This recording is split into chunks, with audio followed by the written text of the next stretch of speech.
खबरों से फिल वक्त इतना ही। अब आप देख सकेंगे बिग न्यूज का programme health care with Nargis Akhtar. अस्सलाम वालेकुम गाइस, मैं हूं आपकी होस्ट नरगिस अख्तर। मैं इस वक्त अशरफ मेडिकल हॉस्पिटल में मौजूद हूं, जहां पर हमारे साथ medical specialist doctor Zafrullah Khan मौजूद हैं। इनसे जानते हैं कि सर्दी के हवाले से इनका क्या कहना है और ऐसी कौन सी एहतियाती तदाबीर हमें इख्तियार करनी चाहिए जिससे हम सर्दी से बच सकें। अस्सलाम वालेकुम सर। जी वालेकुम अस्सलाम, बहुत शुक्रिया कि आपने मुझे इस मौके पे इस टॉपिक पे बोलने का मौका दिया है। और ये बहुत जरूरी है कि सर्दी के हवाले से हमें एहतियाती तदाबीर का, खुसूसन जो एज ग्रुप 60+ और बच्चों में ये बहुत सारी बीमारियां, बहुत सारी शिकायत लेके आता है। मौसमी फ्लू से लेके निमोनिया तक काफी ज्यादा बीमारियां इसके अंदर फैलती हैं। क्योंकि ये ड्रॉपलेट इन्फेक्शन होता है तो बड़े आराम से एक से दूसरे के अंदर मुंतकिल हो जाता है। तो इस हवाले से हमें बहुत सारी एहतियाती तदाबीर, खुसूसन मास्क का इस्तेमाल, पर ठंड से निकलते वक्त अपनी हिफाजती ठंड से बचाव की तदाबीर जरूर करनी चाहिए। और इससे हटके साथ में आजकल चूंकि बारिश की कमी की वजह से स्मोक और फूड इसकी मिक्सचर और पोल्यूशन काफी ज्यादा बढ़ी है, उस हवाले से काफी सारे इन्फेक्शन फैलते हैं। तो इस हवाले से हमें खुसूसी तदाबीर इख्तियार करनी चाहिए। खुसूसन मास्क का इस्तेमाल, हॉट बेवरेजेस का इस्तेमाल जरूर करना चाहिए। और कोई भी पेचीदगी आती है, कोई भी इन्फेक्शन होता है, बुखार की कैफियत, तो फौरी तौर पे हॉस्पिटल राब्ता करना चाहिए ताकि बीमारी का जल्द अज जल्द तदारक किया जा सके, उसकी रोकथाम की जा सके और इसके आगे बढ़ने से रोका जा सके।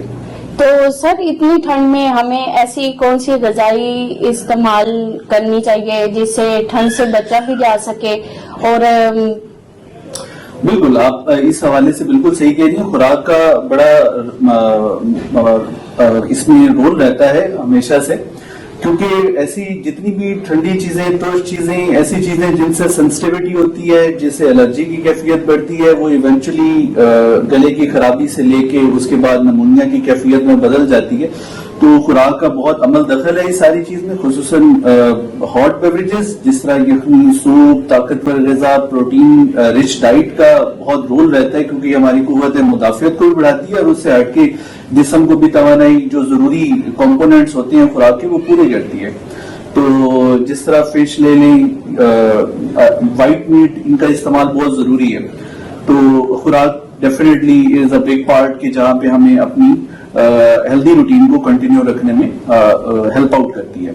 सर, जैसा कि बच्चे इस सर्दी में ज्यादा मुतासर होते हैं, बच्चे, जाहिर बात है कुछ बच्चे जो 2-3 साल की एज में होते हैं, उनको ऐसी कौन सी गजाई देनी चाहिए जिससे वो ठंड से बच सके।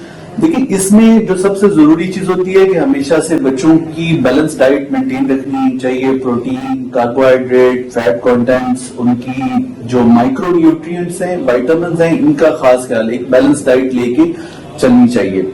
अच्छा, उसके अलावा जो चीजें हटकी हैं, खुसूसन ये बाहर के बेकरी आइटम्स, ऐसी अनहाइजेनिक फूड, खुसूसन इन दिनों में आम ठेलों पे, चीजों पे पकोड़े या इस किस्म की चीजें होती हैं, ये वो चीजें होती हैं जिनके अंदर अगर तो क्वालिटी चीजें इस्तेमाल की जा रही हैं, quality oil, quality products use हो रही हैं, तो फिर तो बहुत ठीक। लेकिन अगर हाइजेनिक नहीं है तो उस पर खास ख्याल रखना होता है कि इन चीजों से बचाया जा सके। जहां पे गैस्ट्रो आ जाता है, इसी तरह ही अपर रेस्पिरेटरी इन्फेक्शन आ जाते हैं, तो इन चीजों का खास ख्याल रखना बहुत जरूरी है। जैसा कि सर आप जानते हैं कि स्मोक बहुत ज्यादा हो गई है ना कुछ दिनों से, इससे बचने के लिए कौन सी एहतियाती तदाबीर हमें इख्तियार करनी चाहिए जिससे हम ये एहतियाती तदाबीर इख्तियार करके अपने आप को ठंड से बचा सकें, स्मोक से बचा सकें। जी बिल्कुल, आपने बिल्कुल सही कहा है। इसकी सबसे बड़ी वजह एक तो बारिश का ना होना है, जिसकी वजह से मुसलसल पोल्यूशन, सर्दी की इस चूंकि आपको मालूम होगा कि एक सर्दी की लेयर की वजह से एक फॉग और स्मोक का मिक्सर, एक पोल्यूशन की वो सारा कंटेंट जो क्या वो डिस्पर्स नहीं हो सकता, तो वो एक लेयर की सूरत में इन दिनों में खुसूसन अस्थमाटिक लोग, वो लोग जो क्रॉनिक स्मोकर हैं, उनमें निमोनिया की शिकायत बहुत कॉमनली, क्योंकि ये ट्रिगर कर देती हैं ये सारी चीजें, तो वो एक इन्फेक्शन होता है और वो फिर एक से दूसरे में फैलता भी जाता है। तो न सिर्फ बच्चों में, बड़ों में खुसूसन इस हवाले से मास्क का इस्तेमाल जरूर करना चाहिए। बाहर निकलते हुए सर्दी से बचाव के तदारक जरूर करना चाहिए। एक और जरूरी चीज जो मैं अपने सारे नाजरीन को बताना चाहूंगा कि इन दिनों में ट्रैवलिंग का खास ख्याल रखें, क्योंकि स्मोक की वजह से विजिबिलिटी कम होती है। बहुत सारे रोड ट्रैफिक एक्सीडेंट इन दिनों में काफी बढ़ जाते हैं ड्यू टू स्मोक और फॉग। अदर देन की जो हमारी नॉर्मल हेल्थ कंडीशंस की जो बीमारियां चल रही होती हैं उनसे तो बचाव जरूरी है ही है, उसके लिए हमें मास्क का इस्तेमाल और उससे हटके बाकी पोल्यूशन की अवॉइड करना चाहिए। मैक्सिमम इन चीजों से जो भी ट्रिगर हो उनको कम करना चाहिए और ट्रैवलिंग सेफ रखनी चाहिए। तो ये 2-3 बड़े जरूरी आजकल के दिनों के लिए मैसेजेस हैं हेल्थ रिलेटेड। जी बहुत शुक्रिया डॉक्टर साहब आपका, आपने अपने कीमती वक्त से हमें टाइम दिया। हम इसी तरह बहुत से प्रोग्राम आपके लिए लाते रहेंगे। अपनी होस्ट को दीजिए इजाजत, अल्लाह हाफिज।